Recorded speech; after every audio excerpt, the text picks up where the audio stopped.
ঢাকা ৮ আসনে যে gangster mafia সন্ত্রাস চাঁদাবাজের মির্জা আব্বাস ওনার কাছে যায়, ফলত আপনার গুলিস্তান থেকে টাকা তোলে। সেই টাকা আপনার ঢাকা ৮ আসনে যে গ্যাংস্টার মাফিয়া সন্ত্রাস চাঁদাবাজের মির্জা আব্বাস ওনার কাছে যায়। উনি গিয়ে গুলশান অফিসে জমা দেয়। গুলশান অফিসে জমা দেওয়ার পরে পুরো বাংলাদেশ থেকে এভাবে গ্যাংস্টার যারা আছে ভক্ত মুরিদ এবং এই মাস্টার মাইন্ডের উনি হলো এগুলার নেওয়ার পরে এই কেন্দ্রিক হলো দলটা পরিচালনা করে থাকে। আর পুরো বাংলাদেশে একটা সন্ত্রাসী গোষ্ঠী পালন করে। কোথাও যদি আমরা ন্যায্য দাবিতে আন্দোলনে যাই তাহলে ওইখানে তারা শুটিং স্কোয়াড পাঠায়।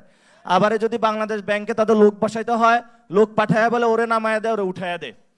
আপনি ব্যবসার লাইসেন্স নিতে যান, আপনি পাইবেন না লাইসেন্স, অমুক ভাই কল দিতে হবে, অমুক এমপি কল দিতে হবে, মানে মেরিট বেসিসে এখানে লাইসেন্স দেওয়া হয় না। ঠিক আছে, লাইসেন্স পাইছেন, পাওয়ার পরে কোথাও একটা শিল্প কারখানা স্থাপন করবেন, এখানে আল্লামা সন্ত্রাস চাঁদাবাজ দুর্নীতি হয়ে যায় যে আমাদের হলো চাঁদা দেন।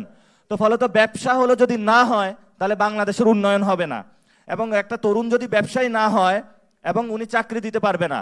আগামীর লড়াই গণতান্ত্রিক লড়াই, এই গণতান্ত্রিক লড়াইয়ে সকল বুং বাং ইন্টারপাস ইঞ্জিনিয়াররা বিজয় হবে ইনশাআল্লাহ।